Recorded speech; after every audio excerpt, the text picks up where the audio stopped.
Hello everyone, I welcome you all to our channel, the Studyopia, where we make innovative video lessons on varied competitive examinations. Let's dive into our today's topic. I'm sure this will definitely give you a clarity. Geography is a discipline which deals with the interpretation of man and nature relationship. The earth is the real document and it is quite complex, cannot be comprehended easily. The earth's surface has great physical and cultural diversity, and for understanding these varied topics of geography, we are bound to have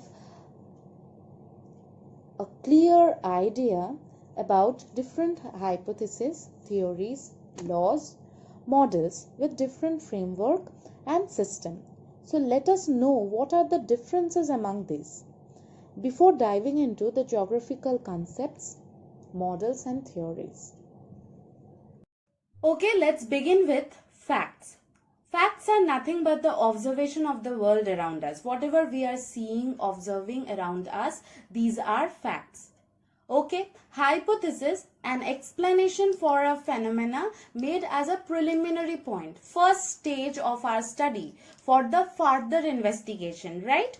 So, and hypothesis can be that something we have to test and prove, or a possible explanation it can be, or it can be a never-ending story with you can agree or disagree. Okay.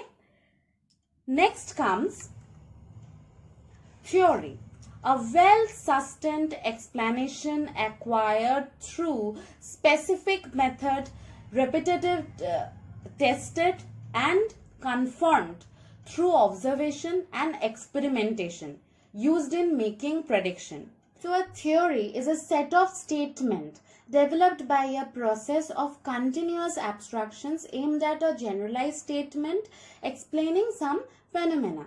So we have a web chart showing the stages from facts to theory. Okay, so in making of theory, first we use the theory to make a prediction.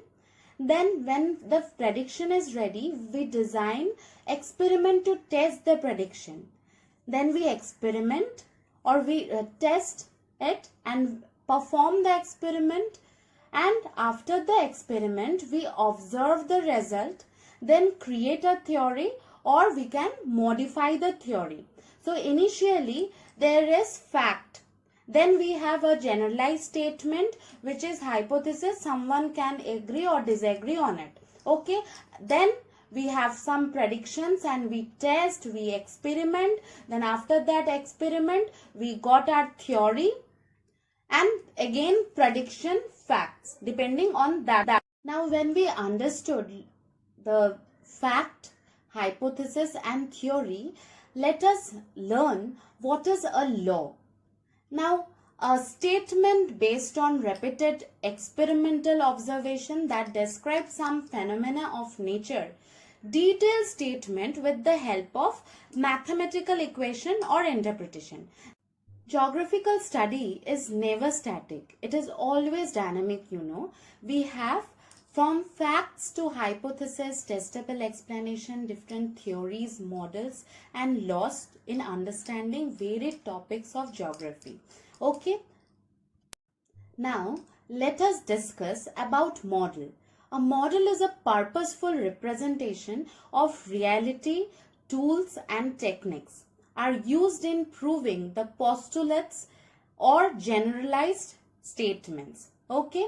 So, we have a chart over here which shows we have some geographical data depending on varied facts. We have collected those data, then we organize the data.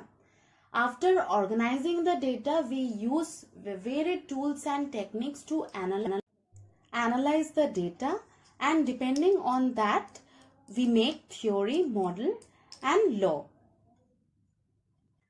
So, models are of varied types. First, scientific model, scale models, mathematical models and theoretical models, etc. Scientific models are mostly used in geographical study. For an example, we have visual mathematical models, flow charts, pie charts. We use schematic diagrams, systematic diagrams, pictures. For globe maps we are using. All of these are models which helps us in making proper understanding. Aim of models to simplify a complex situation and render it more investigative format. So it allows stories to be tested. Models can be changed or modified by the time. In classroom situation, models are extremely helpful, mainly for better understanding on a certain topic. In this slide, I have clubbed 3 pictures. Globe, map, these are visual models. By population pyramid, one can easily understand a 8:6 ratio or the total population of certain country. By these structure of the pyramids, we can understand the population pattern of a certain country in a certain year. Let us move on to our next slide, which gives a glimpse of 2 different theory of geographical study. To be correct, population geography. Okay, Malthusian theory of population, which shows population growth is increasing in geometric progression. Okay, and food production is increasing in arithmetic progression. Right? So the result is disequilibrium between the population and food supply. And how to correct it? Malthus has given 2 checks. These are positive check or natural check. For an example, earthquake, epidemic, wars, famines, floods, natural hazards by which population can be controlled or decreased in one go. And second, preventive measure. For an example, late marriage or celibacy, self-restraints, family planning methods, etc. So, it's a population theory which explains a generalized statement with the help of repetitive statement, and it gives confirmed observations. Okay? On the other hand, we have demographic transition model, which shows a graphical expressions of birth rate, death rate, and growth rate in 4 consecutive stages. In this video, we have learned thin differences among hypothesis, theory, model, and law. In our next video, I'll try to make separate lessons on varied theories and models of geography. So for that, stay tuned with our channel. And up to this, if you have watched, please give a thumbs up for encouragement. And thanks for watching. Do subscribe our channel.